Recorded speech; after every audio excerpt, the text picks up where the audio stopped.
Bonjour, bienvenue dans ce nouveau numéro de Chaos Global, l'hebdomadaire du Courrier des Stratèges. On va vous dire l'important de l'actualité de la semaine. Je vous rappelle d'ailleurs que les titres qu'on va développer aujourd'hui ont été validés par un sondage qui a lieu tous les dimanches soirs, le sondage de la semaine, sur le fil Telegram du Courrier des Stratèges. C'est là, vous pouvez vous y abonner gratuitement et participer à la vie du courrier. En plus, nous allons dynamiser ce film. Aujourd'hui, on va essentiellement vous parler des rebonds du Trumpisme. Moi, je voudrais qu'on parle particulièrement du Proche-Orient, de ce qui se passe à Gaza, qu'on ne dit pas, des recrudescences de tensions en Syrie, à la frontière syro-libanaise. Nous parlerons aussi du krach économique qui est en cours, de krach boursier, et on va essayer d'en donner les contours, et on parlera accessoirement de l'Ukraine, qui est un sujet important, mais un peu en retrait par rapport aux autres priorités que vous avez définies hier. On mettra l'Ukraine et la réforme des retraites ensemble, puisque en réalité tout ça est finalement lié. On va en dire quelques mots. Mais auparavant, je vous fais quelques infos. Hier, nous avons, je voudrais quand même le dire, monsieur l'indépendantiste. Édouard, il s'est qualifié d'indépendantiste. Je le taquine en l'appelant l'indépendantiste. J'assume. T'es corse en plus, non? Non, je suis lorrain. Et donc, je voudrais vous dire qu'on a quand même lancé une grande expérimentation hier. Nous avons fait notre première émission en streaming sur le canal Telegram, donc qui est une émission, le canal Telegram vous a permis de voir l'émission en direct, l'émission vidéo en direct. Je pense qu'on va petit à petit généraliser cette formule à toutes nos émissions et qu'on les diffusera probablement sur plusieurs réseaux en même temps. Ça va nous amener à repenser la ligne éditoriale du courrier. On va en discuter tout à l'heure autour d'un bon couscous algérien. Oui. Tu pourras dire quoi de l'Algérie. On dit bonjour à M. Retailleau. On dit bonjour à M. Retailleau. On boira un bon coup de rouge, comment ça s'appelle, le boulawan ou je sais pas quoi, à sa santé. Voilà, Sidi Brahim. Je suis sûr que plein de gens en commentaire vont nous dire mais le Sidi Brahim s'est fait là, le boulawan, blablabla. Faites-le, c'est très bien. On va quand même discuter de la refonte de la ligne éditoriale du courrier et je pense que ce sera bien qu'on prenne le temps de l'expliquer en même temps que on parlera de nos chiffres. Puisque nous allons faire notre assemblée générale annuelle des comptes du courrier des stratèges fin mars, le 31 mars, au siège du courrier. On fera une émission d'ailleurs à Chaos Global le 31 depuis le siège du courrier, et je trouverais bien qu'on fasse une transparence auprès des lecteurs sur les chiffres du courrier, puisque vous savez que nous ne vivons que de nos abonnements. Nous n'avons aucune subvention, et sauf si ça se fait à notre insu, mais ça m'étonnerait beaucoup, nous n'avons pas de puissance étrangère qui souscrit à 1000 abonnements d'un coup ou 5000 abonnements, comme certains sites en ligne peuvent en bénéficier, et parfois des sites qui vous surprendront. Donc je trouve bien qu'on dise aux lecteurs, aux auditeurs, combien nous avons gagné, puisqu'on a quand même des comptes bénéficiaires. Je le rappelle, moi en tout cas, je suis un libertarien convaincu. Je ne supporte pas, pour tout vous dire, les journaux qui vivent avec l'argent des autres et qui sont là pour faire perdre de l'argent aux autres. J'ai toujours dit, il y a deux types de presse, il y a celles qui gagnent de l'argent et celles qui en fait perdre aux autres. Je préfère être dans la première catégorie. Donc voilà, on fera un point là-dessus, mais la formule du courrier va probablement évoluer en se dynamisant avec plus de contenu en streaming, comme on dit, c'est-à-dire en live sur les réseaux sociaux, et donc une autre complémentarité entre le site auquel vous pouvez vous abonner. Je vous rappelle que les vidéos, c'est une activité au fond assez marginale par rapport aux 10 articles au moins de fond que nous publions chaque jour. Et je rappelle qu'on peut acheter l'article aussi, parce que je vois souvent des gens qui me disent « Ah oui, mais ça j'ai pas lu, je suis pas abonné ». Commencez par un article. C'est 1 euro l'article. Voilà. Et peut-être que l'appétit viendra en mangeant. Voilà. En tout cas, on vous le redit, allez lire. Les gens ne lisent plus et c'est bien dommage. Voilà, ces grandes pages de publicité étant faites, on va parler de l'actualité internationale et il faut quand même parler du trouble Trump et notamment des secousses qu'il est en train de produire sur les marchés financiers et sur l'économie américaine. Après ces décisions, son attitude qui moi me fait marrer, mais qui est à un niveau de président des États-Unis, le POTUS, comme on dit, President of the United States, quand même, le côté très sanguin de sa gouvernance, ça pose un problème. C'est-à-dire qu'à un moment donné, on peut être sanguin quand on est au courrier des stratèges, mais quand on est président des États-Unis, on fait quand même un petit effort pour... Ça nous change de Biden, quand même. Oui, c'est sûr que... J'allais dire, on est passé de la nuit au jour. Bon, tout à coup, on a un éveillé devant nous. Mais c'est quand même un peu trop. Alors, ça pose une question fondamentale sur le mode de gouvernement et sur les objectifs. Parce que moi, je fais le crédit à Trump d'avoir une stratégie de communication. Et l'espoir fait vivre. Et cette stratégie, en apparence erratique, à mon avis, elle est faite précisément pour désemparer. Alors ensuite, est-ce que ça marchera ou pas ? Moi, je suis pas. On va reparler des chutes boursières.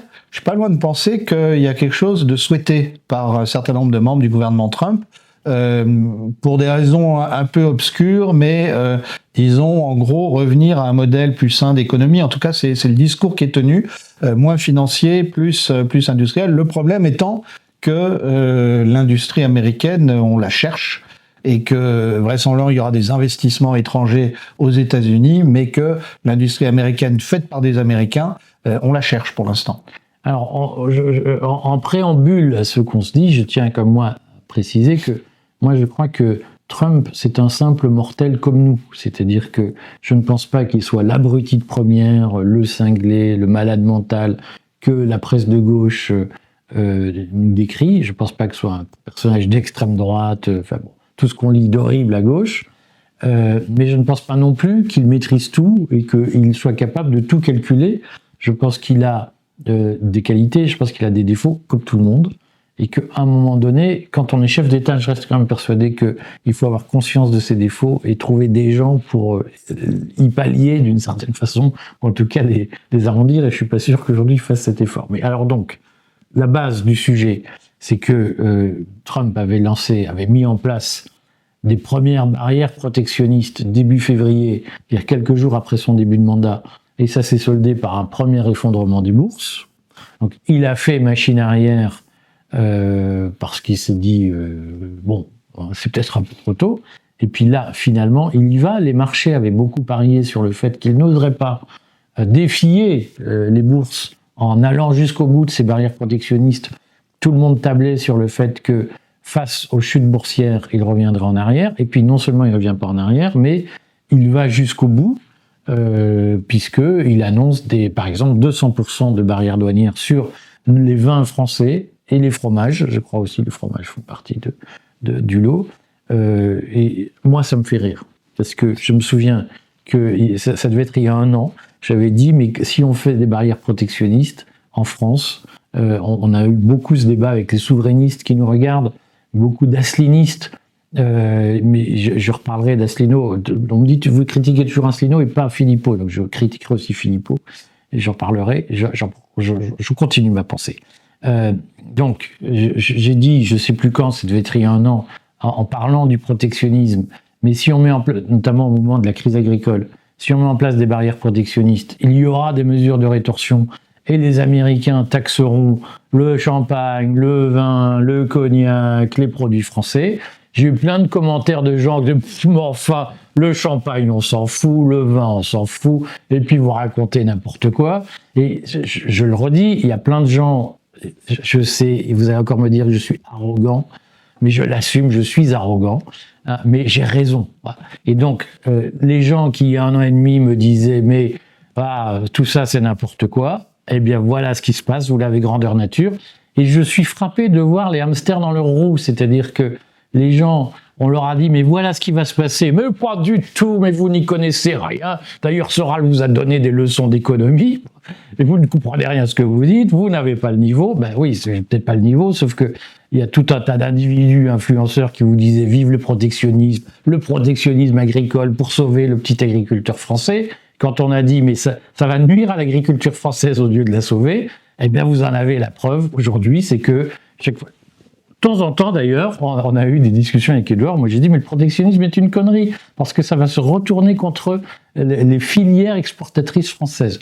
J'étais l'âne de service, l'abruti, le libéral, le macroniste infiltré. Ben, vous avez la démonstration aujourd'hui que le protectionnisme, eh bien, ça produit une guerre mondiale, économique, et qu'à un moment donné, ça se retourne contre notre propre production. Et là, concrètement, toi, ce que tu dis, c'est que c'est voulu. Je pense qu'il y a une partie, il y a une partie voulue, oui. Je crois que il y a une idéologie derrière, cette idéologie du America First, et avec en même temps une vision pas très claire de ce que sont les instruments. Donc Trump teste différentes choses. Il y a des à-coups, il avance, il recule, il négocie, etc. Mais au fond, moi, je suis convaincu, alors on verra, là aussi on peut se tromper, hein, mais je suis convaincu qu'il y a l'idée de causer un krach boursier avec un assainissement du marché. Pour quelle raison ? Pour pouvoir attribuer ça à Biden, parce qu'il vaut mieux que ça ait lieu maintenant plutôt qu'au moment des midterms.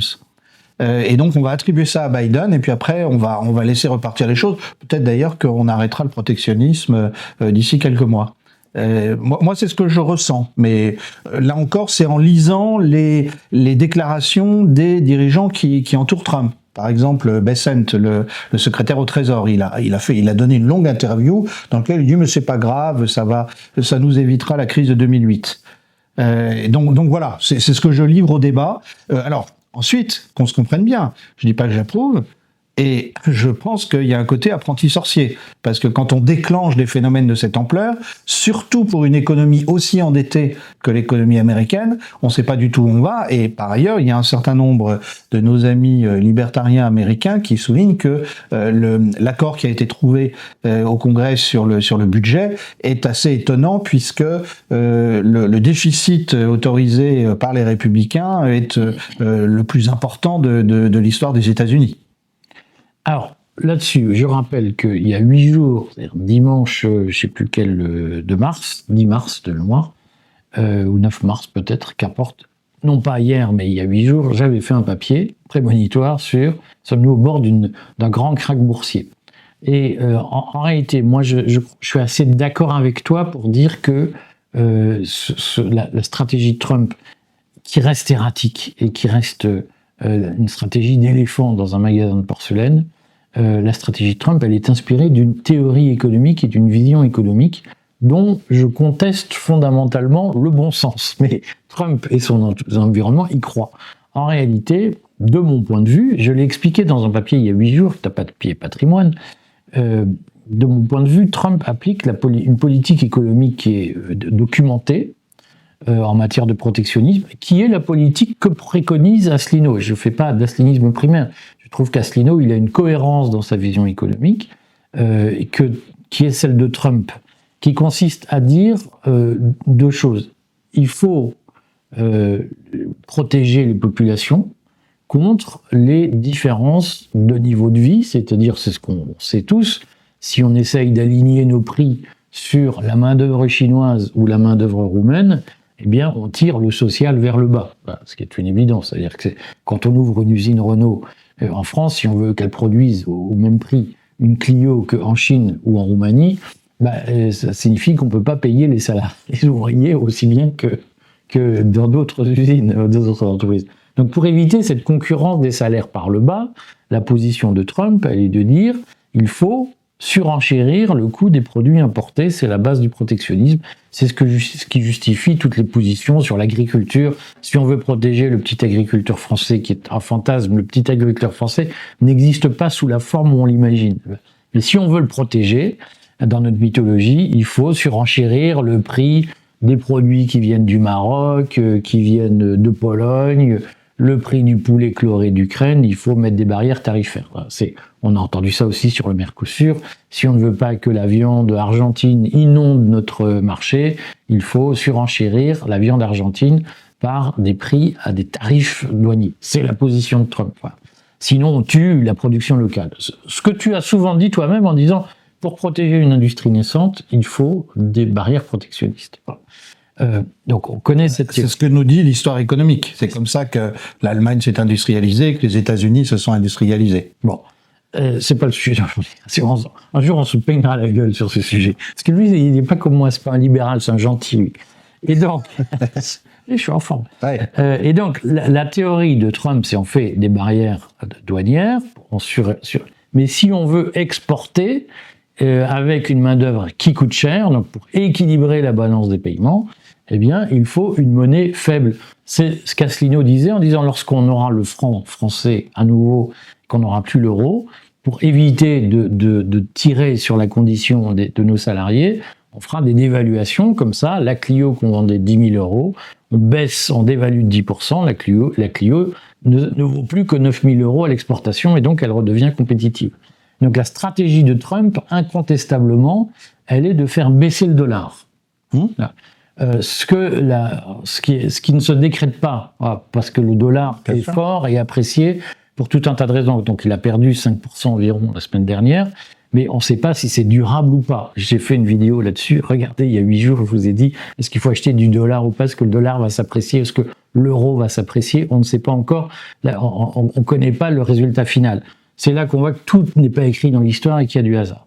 Et donc Trump a dans son entourage des gens, notamment des économistes, qui disent si on veut rétablir la balance des paiements et donc redevenir exportateur, par exemple de voitures, vous avez tous entendu Trump dire on importe beaucoup trop de Mercedes, de BMW, de Volkswagen, de Porsche et on n'exporte pas assez de Ford, sachant que les Ford elles sont produites aux États-Unis, mais un bout au Canada, un bout au Mexique et que c'est très compliqué.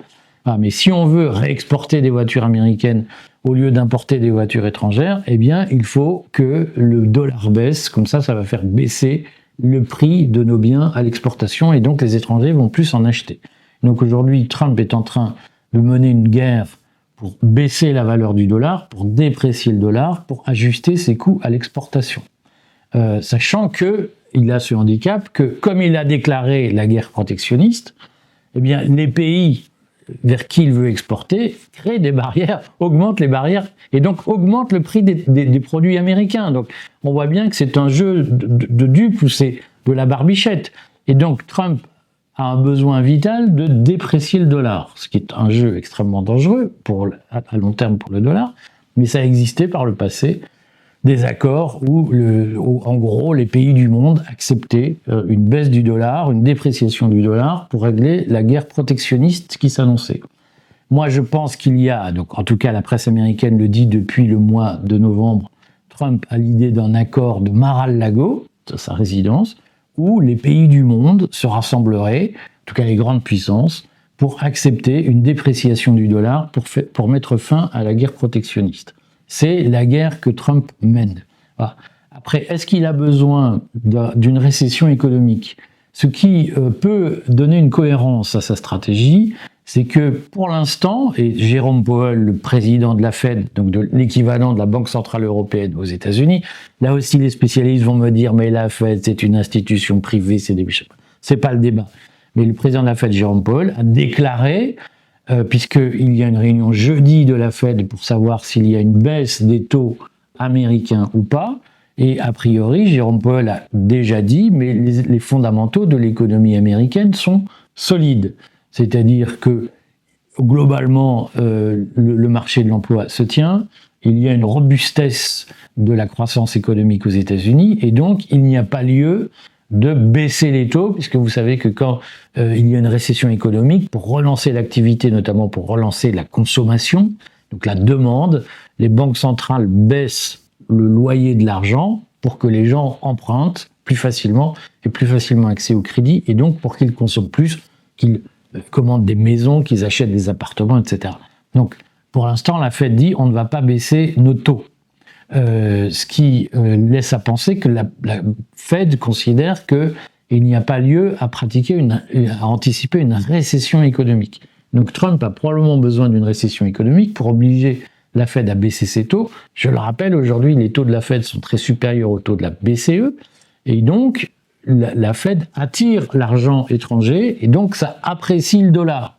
De même que les États-Unis attirent l'or, parce qu'il y a une espèce de fuite de l'or d'Angleterre vers les États-Unis. Donc aujourd'hui, c'est le paradoxe de Trump, c'est qu'il a une politique d'America First dont on pourrait dire il a intérêt à avoir un dollar puissant, il attire de l'or, il a intérêt à avoir une fuite des capitaux vers chez lui, et c'est là qu'il y a une incohérence dans sa politique, c'est que dans le même temps, il a besoin que la Fed baisse les taux américains pour rétablir la compétitivité des produits américains à l'exportation. Donc moi je pense que je ne suis pas sûr que Trump soit un grand spécialiste de macroéconomie ni de politique monétaire, voilà.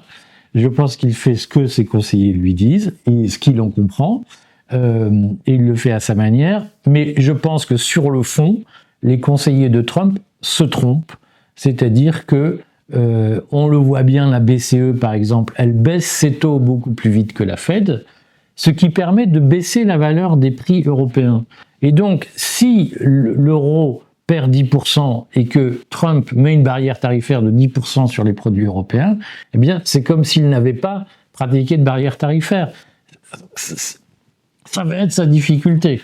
D'ailleurs, puisqu'on en parle de l'euro et de l'Europe, l'Union européenne, là où les Européens sont à côté de la plaque, c'est qu'à mon avis, il y aurait une carte à jouer actuellement qui serait de prendre Trump à son propre jeu et de lui dire « vous voulez vos tarifs protectionnistes, mais nous, en revanche, on négocie avec la Chine, on se réconcilie avec la Russie, on signe le Mercosur, enfin on l'applique. » C'est probablement ce qui va se passer. Voilà. Parce que, effectivement, le grand piège pour Trump, et c'est la différence avec ses prédécesseurs, dans les années 80, Reagan est capable d'imposer les accords du Plaza et les accords du Louvre, c'est-à-dire d'imposer aux autres pays du monde de respecter finalement la volonté américaine sur le cours du dollar.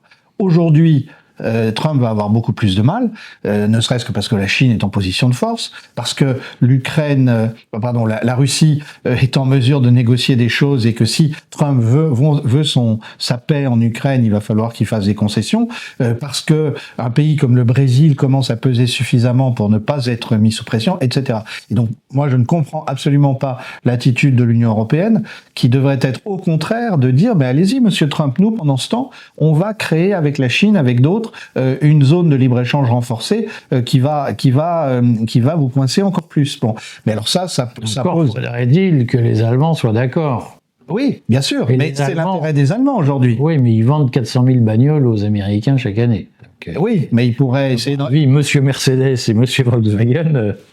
Il pourrait essayer d'en vendre plus en Chine. Enfin, donc, voilà, il y a des stratégies à avoir. Ce qu'on voit, parce que ce que tu dis est essentiel, ce qu'on voit, c'est qu'en réalité, c'est un mikado. C'est-à-dire que dès qu'on touche un bâton, il y en a un autre qui bouge, et que la technique de l'éléphant pour le mikado, j'ai un doute. J'ai un doute sur l'issue du truc. Et je ne remets pas en cause. Enfin, je trouve que la position de Trump en matière de commerce international, qui est, je le redis, un laboratoire pour les souverainistes. Je vous invite vraiment à lire mon papier d'il y a 8 jours, parce que j'ai analysé ça pied à pied. La théorie de Trump en matière de commerce international, qui est celle des souverainistes, qui est celle d'Asselineau. Donc il n'y a pas de surprise. C'est un laboratoire de ce qui se passerait si un certain souverainisme prenait le pouvoir en France. Et moi j'ai toujours dit, faites pas comme ça, vous allez vous prendre le mur. Et c'est ce qui est en train de se passer. C'est-à-dire que c'est tellement compliqué. On est dans un monde tellement imbriqué avec en réalité des ouvertures de marché, des intégrations de marché tellement complexes que il est très difficile de prendre une position au rasoir, à la hache, dans ce domaine. Et je pense que les États-Unis devront tôt ou tard composer avec la réalité. Et je pense que Trump va se faire rappeler à l'ordre par les grands capitalistes américains. Ça, j'en suis assez convaincu. Mon petit doigt me dit qu'un Jérôme Powell, qui est président de la Fed, qui était déjà président de la Fed durant le premier mandat de Trump, et Trump avait déjà essayé de le dessouder durant ce premier mandat, n'y était pas parvenu. Et là aussi, je le redis, parce que je vois plein de souverainistes dire l'indépendance des banques centrales, c'est horrible. C'est quand même un contre-pouvoir extrêmement important, parce que la monnaie, ce n'est pas une arme politique. La monnaie, c'est fait pour aider les gens à vivre. Et donc moi, je ne comprends pas les souverainistes qui disent « faut aider le petit peuple ». Faut donner les clés de la monnaie aux élus. Je préfère que les monnaies servent à aider les gens à améliorer leur train de vie plutôt qu'à accomplir des vues idéologiques complètement, à un moment donné, délirantes. Et Jérôme Powell, à mon avis, va empêcher Trump. En tout cas, il y a un consensus dans la banque américaine pour empêcher Trump et son conglomérat de geeks de prendre le pouvoir et de façonner le pays à leur guise en appauvrissant les vieilles fortunes. Parce que c'est ça qui se joue en réalité. Il y a une guerre entre le nouveau capital que Trump porte avec Musk, certains y vont un peu contraints et forcés, et le vieux capital qui s'est fondé sur les fonds de pension, sur les investissements, sur les entreprises traditionnelles américaines. Trump se dit on n'a qu'à appauvrir les vieux pour enrichir les nouveaux. Je suis pas sûr que les vieux vont se laisser faire. Rappelons sur la monnaie que le général de Gaulle, à qui on peut difficilement donner des leçons de patriotisme, ou de souverainisme, ou d'indépendantisme, eh bien, il était sur la monnaie absolument intransigeant. Pour lui, la monnaie était indépendante de toute manipulation nationale. La meilleure preuve, c'est que lui voulait le retour à l'état noir. Or, s'il y a une monnaie qui échappe aux manipulations, c'est bien l'or. Il faudra d'ailleurs qu'on fasse on va faire si De Gaulle était là sur la monnaie, il faudra qu'on en fasse un sur la sécurité sociale, puisque là aussi le mythe De Gaulle social, le gaullisme social, la sécurité sociale, De Gaulle était opposé à la création de la sécurité sociale dès 1945. Donc il faudra qu'on reparle de tout ça. Bon, mais donc voilà, la question de base étant, est-ce qu'il va y avoir un crack économique ? Donc moi, mon sentiment, mais c'est mon petit doigt qui me le dit, donc écoutez-le à moitié, parce que je n'ai pas d'éléments tangibles pour le prouver, mais mon petit doigt me dit que, d'abord, techniquement, les marchés sont entrés en récession puisqu'ils ont perdu plus de 10% d'une semaine. Donc on considère qu'il y a une correction, comme on dit, un crack. Hein. Mais de mon point de vue, l'économie, je suis d'accord avec Jérôme Powell, de mon point de vue, l'économie américaine est encore solide. Et pour tout un tas de raisons de fonctionnement des marchés, moi je ne crois pas au grand crack économique avant l'automne. Mais peut-être que je me trompe et peut-être que le grand crack va arriver pour des raisons d'ailleurs circonstancielles ou de règlement de compte. Mais ça, si le crack arrivait maintenant, ça poserait un problème, c'est qu'un certain nombre de grands investisseurs n'ont pas pris le devant pour se dégager des marchés. Donc il y aurait énormément de pertes. Je rappelle que Warren Buffett, qui est un des principaux boursicoteurs mondiaux, a 300 milliards de stocks qu'il ne veut pas placer en attendant que le crack soit passé. Il se réserve pour acheter à bas prix. Mais donc ça veut dire qu'il y a des gens qui s'attendent au crack, mais il y en a des qui ne se sont pas dégagés des marchés. Donc moi je pense que tant qu'ils ne se seront pas dégagés des marchés, notamment des futurs, il n'y aura pas de grand crack parce que tout le monde va s'arranger pour que ça tienne. Donc voilà, ce qu'on peut vous dire, personne ne sait. Moi en premier, je ne sais pas, mais il y a des éléments de probabilité, et moi je pense que la probabilité elle est plus forte pour que le crack ait lieu à l'automne s'il doit avoir lieu, mais sait-on jamais, dans tous les cas, tenez-vous à l'écart des marchés. Est-ce que tu partages cet avis ? Oui, tout à fait. Je pense que... Alors, il y a un autre élément qu'il faut ajouter sur Trump, c'est que il y a beaucoup de choses qui sont difficilement lisibles, précisément à cause de ce tout communication. Je prends un autre exemple, l'histoire du Doge, des licenciements dans la fonction publique. En fait, préparant l'émission, j'ai cherché, c'est très difficile de trouver des statistiques stables. On pense actuellement qu'il y a environ 20 000 fonctionnaires fédéraux qui ont été mis à pied. Mais en fait, c'est extrêmement compliqué d'étayer les chiffres et surtout, là encore, on a du mal à lire la stratégie. Alors, donc, on précise que dans les licenciements, Trump a notamment annoncé 1200 licenciements dans l'administration centrale de l'éducation nationale américaine.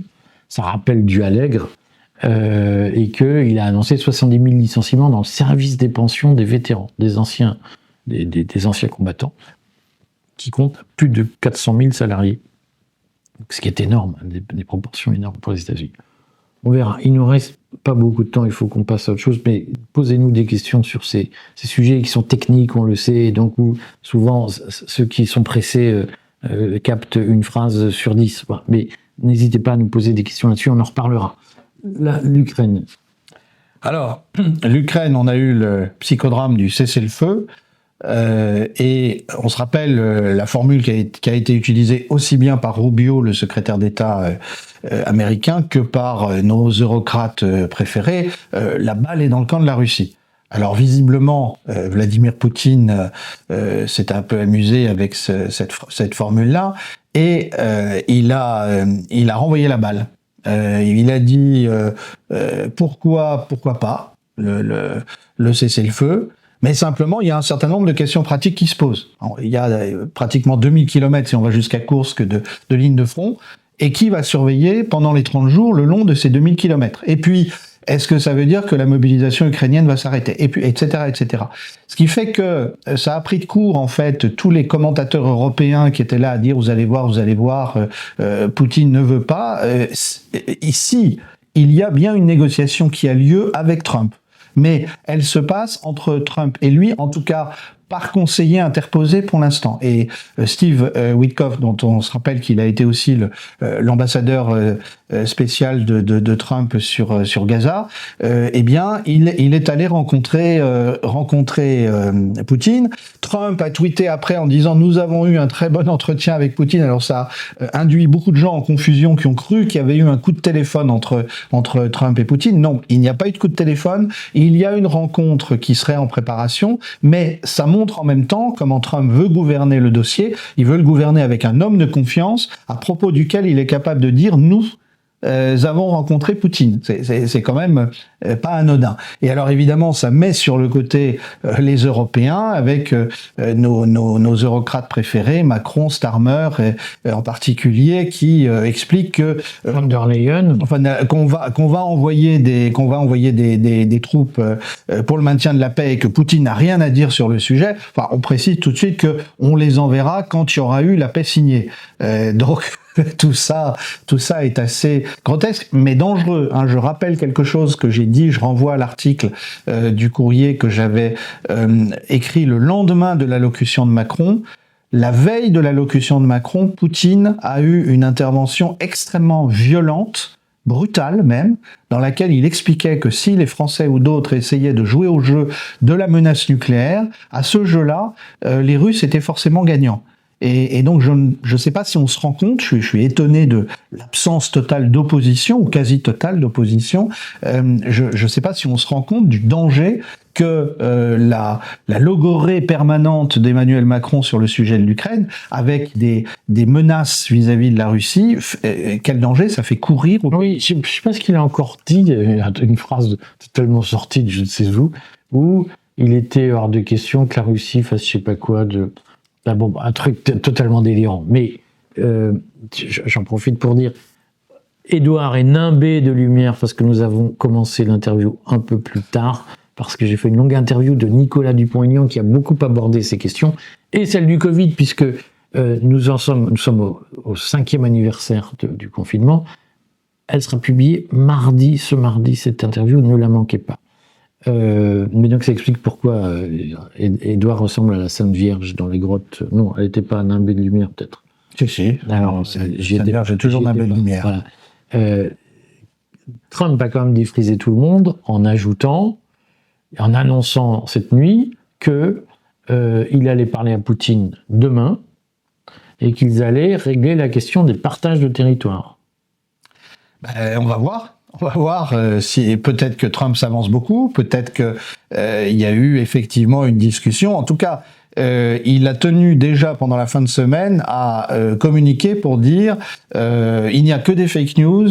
Ça n'est pas vrai qu'il a laissé attendre mon ambassadeur Witkoff 9 heures. Oui, 9 heures. Voilà.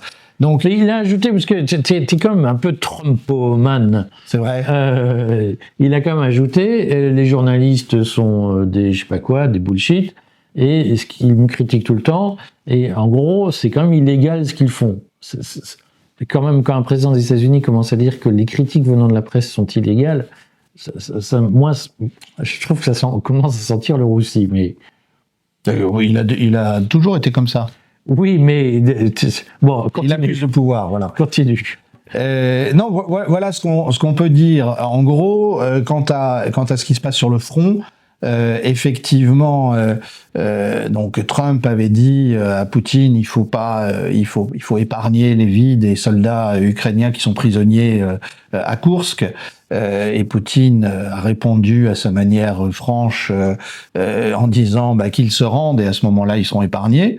Mais il a ajouté tout de suite qu'il y aurait un certain nombre de ces prisonniers de guerre qui seraient traînés devant la justice russe puisqu'il les accuse d'avoir maltraité des Russes dans l'oblast de Koursk. Donc les troupes russes avancent. Alors depuis des semaines, on nous expliquait qu'en fait les troupes russes avaient ralenti. Et que même elles étaient arrêtées parce qu'elles n'arrivaient plus à avancer. Et là, elles repartent. Il reste toujours une toute petite bande de terre russe qui appartient encore au... Oui, à Koursk, il reste un petit bout. Mais par ailleurs, sur l'ensemble de la ligne de front, on voit un redémarrage de l'armée russe. Il faut se rappeler quand même des évidences. Il y a la saison. Et là, on arrive au moment du dégel bientôt, et voilà, les troupes russes tiennent compte aussi du climat. En France, la conséquence de ça, c'est que donc tout le monde accélère. Enfin, en tout cas, il y a un bouillonnement autour de. Il faut se réarmer vite parce que une fois que Poutine aura pris l'Ukraine, il sera à Paris avec ses chars. Et donc il y a de longs débats. J'ai fait hier une émission diffusion directe sur est-ce que le gouvernement prétexte la guerre pour piquer nos économies. Je pense que je suis navré de voir qu'il y a des raccourcis sur ce sujet. Donc si vous voulez prendre le temps de décomposer ce que ça veut dire et de ne pas céder aux angoisses nourries par des gens qui vous disent ils vont tout vous prendre, lisez cet article. J'espère qu'on aura l'occasion d'en reparler d'ailleurs, mais lisez-le.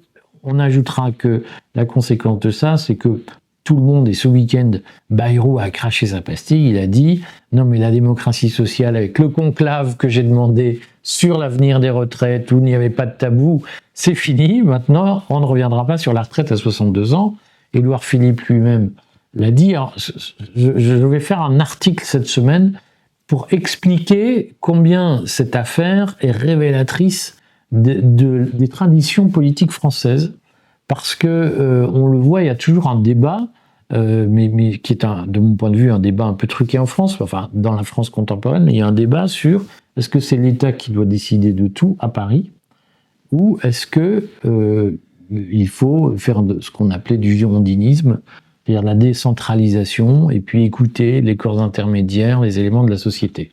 Et je trouve ça assez révélateur de voir que Bayrou a essayé de remettre un peu de girondisme ou girondinisme dans la gouvernance française en disant non mais la démocratie sociale c'est bien, personne ne sait exactement ce que c'est, mais ça fait bien de le dire, et puis c'est bien de discuter, de faire de la concertation, de pas tout décider.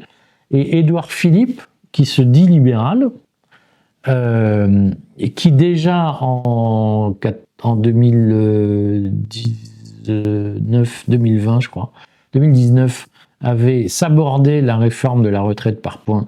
En décembre 2019, il a fait ce discours où il avait sabordé la réforme de la retraite par points en expliquant on va faire plein de choses, mais ce sera la retraite à 67 ans. Et il avait mis le feu aux poudres, et la France était descendue dans la rue dans la plus grande, longue grève de l'histoire de France, d'après-guerre en tout cas, mais enfin, il n'y en avait pas eu beaucoup avant. À nouveau... L'année d'avant, il avait provoqué les Gilets jaunes. L'année d'avant, avec les 80 km/h. Une fois de plus, Édouard Philippe pratique ce que tu appelles très justement, enfin c'est une période historique, le libéralisme d'État. Oui. Je renvoie au très bon livre de Lucien Jaume qui décrit les libéraux français du 19e siècle, à commencer par Guizot. Certains libéraux, parce que Frédéric Bastiat, dont nous réclamons, n'en faisait pas partie. Mais un certain nombre de ces libéraux qui effectivement étaient libéraux tant qu'ils n'étaient pas au pouvoir. Et à partir du moment où ils étaient au pouvoir, ils avaient une politique autoritaire et on imposait ce qu'on disait être le libéralisme. C'est ce qu'on appelle le capitalisme de connivence aujourd'hui. Voilà, et donc effectivement, Édouard Philippe se situe tout à fait dans cette tradition-là, et on sent bien que le vieux politicien madré qu'est Bayrou, il avait compris que Barnier avait échoué là-dessus et qu'il fallait faire autrement, sauf que là, tout d'un coup, grâce à l'Ukraine, ou ce qu'il pense être l'Ukraine, Macron a repris la main, il est à nouveau dans le débat, et il a ordonné les roulements de tambour, et donc d'autres forces disent on va en profiter pour réaffirmer que les Français n'ont rien à voir dans cette affaire. Donc moi j'ai toujours dit et écrit que Macron n'avait pas une légitimité politique suffisante pour réformer le système des retraites, qui est un système à long terme. Donc quand on a eu quelques millions de voix au premier tour, on n'a pas la légitimité politique pour bousculer des grands équilibres et des grandes aspirations sociales. Et donc j'ai toujours dit que la réforme des retraites, elle ne rentrerait pas en vigueur. Alors elle est entrée, il l'a fait passer au forceps, ça lui a coûté politiquement très cher. Elle est finalement entrée en vigueur, mais on voit qu'il y a encore des forces actives pour dire on veut pas de cette réforme, et je reste persuadé que je suis pas convaincu qu'elle va réellement entrer en vigueur durablement, et je reste persuadé qu'il va y avoir une profonde résistance de la société française que je ne partage pas, parce que moi je suis contre la retraite. Je suis pour que chacun se fasse sa retraite, même si je caricature, mais on a écrit des articles, on réécrira des articles sur nos propositions en matière de retraite pour instaurer du libre choix dans les retraites. Mais j'entends bien que mes options personnelles ne soient pas majoritaires et que plein de gens soient ulcérés par ce que je dis. Et ce qui est sûr, c'est que le dossier retraite continue à être mal embouché, et je pense que Macron n'a pas compris, parce qu'il est mal entouré, et Édouard Philippe encore pire.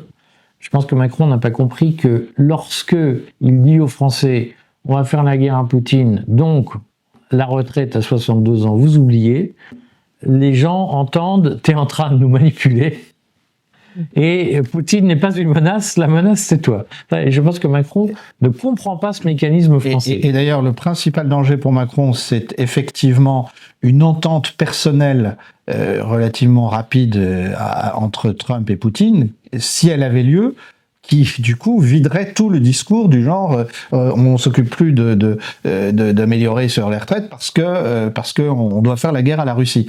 Et j'insiste sur un point par rapport au débat qu'on a eu avec Éric Denessé et Jacques Hoggard et Ulrike Reisner dans notre émission Stratégone du mercredi, voilà, qu'on va essayer de diffuser en direct, mais retrouvez-la, c'est vraiment les remarques, les critiques ont été louangeuses. Nous avions raison sur le fond de dire pour Poutine c'est pas un cessez-le-feu sérieux.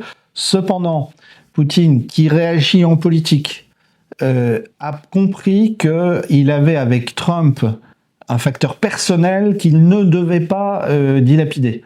Et donc, il y a des négociations qui ont lieu. Alors, est-ce que ces négociations, elles vont nous surprendre ?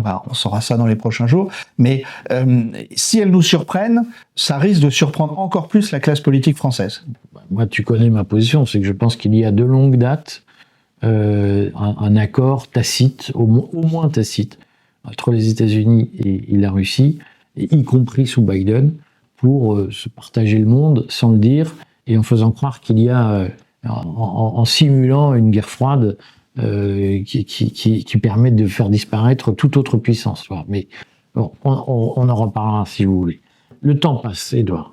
Je voudrais quand même qu'on prenne le temps, on va déborder un peu de l'horaire prévu, mais je voudrais qu'on prenne le temps de parler de ce qui se prépare au Proche-Orient. Tu as fait des articles dessus. Les pires rumeurs circulent. Il y a deux sujets. Il y a l'embrasement possible entre le Liban et la Syrie, et puis l'avenir des habitants de Gaza et les positions américaines sur ce sujet. Est-ce que tu peux nous en parler ? Alors, dans la suite de l'instabilité syrienne dont nous avons parlé la semaine dernière, avec en particulier les crimes de masse qui ont été commis, par ailleurs, il y a des tensions croissantes, ne serait-ce que pour des raisons très simples. C'est que le Hezbollah, les chiites du Liban, considèrent que les alaouites ne sont certes pas des chiites au sens où ils le sont, mais qu'ils leur sont proches. Et puis, il y a d'une manière plus générale le risque d'extension des tensions en Syrie au Liban, le Liban qui est l'objet d'un cessez-le-feu précaire, régulièrement violé par l'armée israélienne, avec, je le répète, je l'ai dit déjà une fois, une intervention directe des États-Unis politiquement parlant, diplomatiquement parlant, qui décide à peu près tout sur à peu près tout ce qui se passe au Liban. Tout ça est effectivement très explosif. Deuxièmement, Gaza. Gaza, Israël ne veut pas passer à la phase 2 du cessez-le-feu. Et donc, depuis 16 jours, maintenant, bloque l'entrée de l'aide alimentaire, ce qui conduit à une situation à nouveau catastrophique pour la population de Gaza, en particulier pour les enfants. Et là, on voit que Trump, il a imposé un cessez-le-feu au départ en arrivant, mais visiblement il n'arrive pas à faire plier Netanyahou pour passer à la deuxième phase, et par faiblesse, pour compenser, il a donné l'ordre de bombarder le Yémen Nord, Ansar Allah, lequel, le Yémen Nord, avait relancé le blocus de la mer Rouge vis-à-vis des bateaux israéliens. Et donc on a une possible escalade, d'autant plus que samedi, dans le message qu'il a écrit, Trump a menacé aussi l'Iran dans le cas où l'Iran soutiendrait le Yémen. Donc on voit qu'on a une situation extrêmement explosive, dangereuse, et à tel point même qu'on se demande si Trump ne pourrait pas être happé par le conflit du Proche-Orient bien plus que ce qu'il souhaiterait, et au point que ça deviendrait son Vietnam. C'est une question qu'il faut vraiment se poser. Je vois aux États-Unis, au sein du Parti républicain, là je pense plutôt à des responsables locaux, des gens qui ont fait campagne pour Trump et qui disent mais qu'est-ce que c'est que ça, on donne de l'argent, à Israël et on n'en donne pas pour refaire les villes américaines. Donc c'est pour lui aussi c'est dangereux. Tu as quand même révélé, c'est pour parler absolument effrayant, pour déporter les habitants de Gaza dans le sud de l'Afrique. Alors, on a appris la semaine dernière, effectivement, au milieu de semaine dernière, j'ai fait un article de mémoire que j'ai publié jeudi soir, que, Israël et les États-Unis ne renoncent pas au projet de déportation des Gazaouis, puisqu'il y a eu des démarches engagées aussi bien par les États-Unis que par Israël, avec en particulier deux pays, la Somalie et le Soudan. Et alors, on rappelle que l'Égypte et la Jordanie ont refusé d'accueillir les Gazaouis. Et donc, on est dans une espèce de fuite en avant. Et j'ai même appelé ça de manière provocatrice le projet Madagascar pour les Palestiniens. Alors je rappelle ce dont il s'agit. Dans les années 30, les antisémites polonais avaient imaginé d'envoyer tous les juifs vivant en Pologne à Madagascar, et c'est une idée qui a été reprise par Hitler entre juin et novembre de l'année 40, juste après la victoire contre la France, et avant de décider de lancer la campagne contre l'Union soviétique, qui est devenu le nouveau lieu de déportation projeté. Et donc là, on a quelque chose d'absolument horrible, c'est-à-dire que on dit on va tous les 2 millions et quelques de Palestiniens de Gaza, on va les envoyer dans un pays africain. Et puis on prend pas de gants. Au passage, je te coupe, mais on rappelle quand même que Theodor Herzl lui-même, fondateur du sionisme, avait imaginé une solution de création d'un État juif en Afrique. En Ouganda. Voilà. Et d'autres avaient pensé en Amérique latine. Bon, mais là, c'est les Gazaouis qu'on enverrait, et dans des conditions atroces, d'autant plus que aussi bien à Washington qu'à Tel Aviv, on ne se cache pas de dire bah oui, c'est des pays africains pauvres, on va leur donner de l'argent pour ça et ils vont accepter. Alors, imaginons simplement 2 minutes ce qui se passerait et comment des individus déportés seraient transportés, etc. Tout ça relève de la logique de nettoyage ethnique. C'est une logique. 2 millions de personnes. Oui, et alors ça va même jusqu'au point où Smotrich, qui est un des durs du gouvernement israélien, un des plus durs, a dit que Israël avait déjà créé un département ministériel pour organiser la déportation des Palestiniens. Donc on voit que on est dans une espèce de fuite en avant qui vient de la résistance du réel. Premièrement, il faut le rappeler, les Palestiniens, quand bien même les conditions à Gaza sont horribles, ne veulent pas partir, ils ne veulent pas qu'on leur arrache ce dernier bout de terre. Deuxièmement, l'Égypte et la Jordanie ont très fermement refusé, le Maroc a été sondé aussi, et semble avoir refusé. Et donc maintenant on dit on va les envoyer avec un mépris profond dans des pays africains pauvres qui n'auront pas le choix que d'accepter. La Somalie a déjà dit non. très fermement. Je rappelle aussi ce qui se passe en Cisjordanie, où on a de très grandes brutalités de l'armée israélienne, et on a déjà eu 10 000 Palestiniens déplacés à l'intérieur de la Cisjordanie, mais là aussi dans l'idée de les envoyer vers la Jordanie ou vers ailleurs. Donc on a une radicalisation du projet de Netanyahou et des sionistes révisionnistes qui sont dans son gouvernement. Si tu me permets, je vais encore faire hurler plein de gens, mais moi je suis absolument outré par ce projet. Mais en même temps, on ne peut pas s'empêcher de voir que Rishi Sunak, Premier ministre britannique avant Keir Starmer, avait organisé l'expulsion d'étrangers clandestins vers le Rwanda. C'est-à-dire que la Grande-Bretagne a fait des avions quotidiens de renvoi de clandestins vers le Rwanda, même s'ils ne venaient pas du tout du Rwanda. Trump a quand même ce projet d'installation de clandestins à Guantanamo et lui-même a fait campagne sur on va expulser 2 millions de clandestins. C'est quand même une ambiance. Je sais que plein de gens vont me dire mais la remigration c'est vachement bien, etc. On va attendre de voir ce que ça donne aux États-Unis d'ailleurs, là aussi c'est un laboratoire. Et sur le fond, on voit bien où ces discours tendent à la fin, c'est-à-dire qu'au fond, c'est quand même la légitimation d'expulsion entière de population. C'est le début d'une légitimation de ce genre de choses. Ça s'appelle du fascisme. Il faut appeler les choses par leur nom. Et fascisme au sens historique du terme. La question, moi... Oui, d'accord. Moi, j'ai toujours dit qu'il y a une tentation fasciste dans le Trumpisme. En fait, l'enjeu, pour moi, fondamental, et on est quand même surpris de voir qu'il y a beaucoup de mots échangés sur Gaza, mais il n'y a pas d'actes, à part quelques pays. L'Afrique du Sud a fait ce qu'il fallait devant la Cour internationale de justice, l'Iran a fait ce qu'il fallait pour tenir Israël en respect militairement, etc.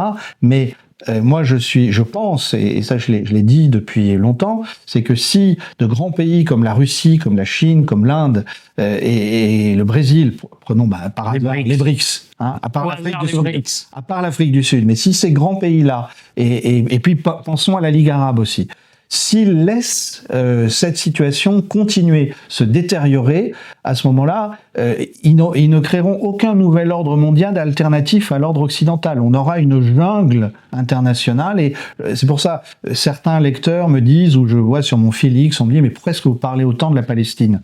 Mais parce que pour moi, ce qui se joue est central pour la construction demain d'un nouvel ordre international. Et je le répète, si on laisse tomber les Palestiniens, il n'y aura pas de nouvel ordre international pendant des décennies. C'est ça qu'il faut avoir en tête. C'est-à-dire que la Palestine, c'est comme un peu le berceau de la civilisation prétendument judéo-chrétienne, il faut le dire. Donc c'est pour ça que c'est quand même un peu plus important que... Bon, je peux continuer à en faire 2 ou 3 dans le même ordre d'idée. Donc je note quand même que, par ailleurs, l'équipe Trump se livre à une guerre sans merci contre les mouvements pro-palestiniens qui ont prospéré à l'université de Columbia. Yale, il y a une universitaire de Yale qui a été expulsée aussi de manière absolument indigne. Et donc il y a un discours dans le Trumpisme sur la liberté d'expression. Oui. Sauf pour les pro-palestiniens qui, eux, donc les universités qui ont été le théâtre de manifestations pro-palestiniennes quand même font l'objet de sanctions financières de la part de l'État fédéral, et les étrangers en situation régulière qui sont dans ces universités qui ont été mêlés au mouvement pro-palestinien font l'objet quand même de persécutions policières de mesures de haute police, comme on disait à une époque. Je dis aussi, c'est un de mes dadas en ce moment, j'ai beaucoup entendu qu'on protestait contre le wokisme, mais ce qui se passe actuellement dans les universités américaines, c'est une atteinte à la liberté académique qui est bien plus grave que le wokisme, puisque le wokisme, c'est des idées en interne. Là, c'est le gouvernement qui veut supprimer les libertés académiques. C'est beaucoup plus grave. J'en fais une autre pour la route. Eh ben, allons-y. Donc j'ai vu que Bernard-Henri Lévy avait refusé de participer à une conférence à Tel Aviv parce que Marion Maréchal et Jordan Bardella y vont. Je crois que c'est une conférence sur l'antisémitisme. Oui. Mais est-ce que Jordan Bardella et Marion Maréchal vont renoncer à leur participation compte tenu de ces projets de grand remplacement des Palestiniens de Gaza par d'autres populations. Alors, on a vu la semaine dernière que Jordan Bardella avait confirmé qu'il y allait. Je n'ai pas vu d'affirmation de la part de Marion Maréchal, au contraire. J'ai eu plutôt l'impression que c'était une confirmation aussi. Donc, effectivement, on est assez stupéfait de voir que ces jeunes espoirs ces espoirs de la droite française, ils vont au plus mauvais moment possible en Israël. C'est-à-dire qu'ils auraient pu y aller il y a 5 ans, ils pourraient y aller dans 5 ans. Mais là, ils y vont au moment où Netanyahou développe la pire des politiques. Donc ça va être une caution. C'est assez difficile à comprendre. Et puis, moi, il y a quelque chose qui me gêne dans cette conférence, c'est que c'est une conférence qui a lieu à Jérusalem, ce qui est bien évidemment... Je croyais que c'était Tel Aviv. Non, c'est Jérusalem. Ce qui est bien évidemment, de la part du gouvernement israélien, est une façon d'affirmer de manière subreptice que Jérusalem, c'est la capitale. Et rien que pour ça, en recevant une invitation de ce type, comme Français, pour être fidèle à la tradition diplomatique française, on devrait dire « Ah non, je peux pas y aller ». Et alors... Bardella a fait savoir que il y aurait des visites aussi au nord et au sud. Je sais plus si c'est peut-être Marion Maréchal qui aurait des visites au nord et au sud du pays pour bien comprendre le problème de la frontière. Je veux dire, enfin, il y a un moment. Au moins, maintenant, on a une hypothèse qui est écartée, c'est qu'on se disait, mais si Marine Le Pen est déclarée inéligible le 27 mars par le Conseil constitutionnel. Je crois que c'est le 27, 25 ou 27, de mémoire le 27. Alors, Bardella a dit qu'elle ne le serait pas. Visiblement, il y a des infos, mais si elle était déclarée inéligible par le Conseil constitutionnel le 27 mars, alors il y aurait une crise politique en France sur la légitimité du Conseil constitutionnel, mais au moins on sait que si elle était écartée, Bardella, lui, bénéficiera d'un large soutien de la presse subventionnée en France parce qu'il sera rentré dans le rang. Voilà. Ah oui, là il n'y a pas de. Et puis encore une fois, je veux dire, on peut aller en Israël autant qu'on veut, mais quand on est président du Rassemblement national et y aller au moment où Benjamin Netanyahou ne respecte pas un engagement signé vis-à-vis de Donald Trump, surtout y aller pour parler d'antisémitisme. Et voilà. Alors, j'en profite d'ailleurs, si on a encore 2 minutes, j'en profite pour dire une chose, c'est que Bardella a annoncé qu'il allait parler de l'antisémitisme, la montée de l'antisémitisme en France depuis le 7 octobre. Moi, je voudrais quand même que les gens se rendent compte de l'énormité qui consiste à dire ça. Parce que s'il y a une chose une provocation. Oui, non, mais s'il y a une chose qui est certaine, c'est qu'il y a eu un comportement tout à fait remarquable des Français musulmans depuis le 7 octobre qui se sont bien gardés de mélanger les sujets et de mélanger le conflit à Gaza en disant c'est pour ça on va s'en prendre aux Juifs en France. Et donc il y a là quelque chose qui est aberrant chez quelqu'un, encore une fois, un jeune loup qui nous explique qu'il défend l'intérêt national. On va pas à l'étranger pour cracher sur son propre pays quand on défend l'intérêt national. Pardonnez-moi. Bon, au passage, donc on rappelle que cette émission est tournée dans le quartier de Belleville à Paris, qui est un quartier où les chrétiens sont minoritaires et où la population est majoritairement juive et musulmane. Tu y viens chaque semaine. Oui. Bon, je n'ai pas noté qu'il y avait de recrudescence, même s'il y a des fantasmes. C'est pas la guerre civile. On a bien débordé. On vous donne rendez-vous demain pour l'interview, une belle longue interview de Nicolas Dupont-Aignan qui nous parle de sa candidature à la présidentielle, de son projet pour la France. C'est une interview un peu contrarienne, faut la regarder. Je suis sûr qu'on en fera d'autres avec lui. Mercredi, Stratégone, qui sera sans doute diffusé en direct sur le fil Telegram à 11h. Donc abonnez-vous au fil Telegram. Là, le direct, c'est autre chose que ce que vous voyez qui est en différé. Jeudi, on se retrouvera de toute façon avec Ulrich Reisner. On retrouve Édouard pour les différentes émissions, si De Gaulle était là. Je vous rappelle que aujourd'hui, je publie un nouveau chroniqueur patrimoine. Ne le manquez pas, il est super sympa. Vincent Smith. Je voudrais qu'il continue à travailler avec nous. Puis on a d'autres surprises en matière d'interview. On va redonner un peu une nouvelle physionomie à toute notre activité vidéo, mais toujours en étant élitiste assumé. Notre objectif n'est pas de faire de l'audience. Notre objectif est d'expliquer, d'éclairer la réalité, y compris en étant poil à gratter et en vous disant ce que vous n'avez pas envie d'entendre, mais qu'il est utile que vous entendiez. Voilà, on a bien débordé. Merci Édouard. Merci Eric. À la semaine prochaine. À bientôt. Puis rendez-vous sur le fil Telegram. On va vous dire quand on diffuse en direct. Vous allez voir, c'est assez marrant les diffusions en direct. À bientôt.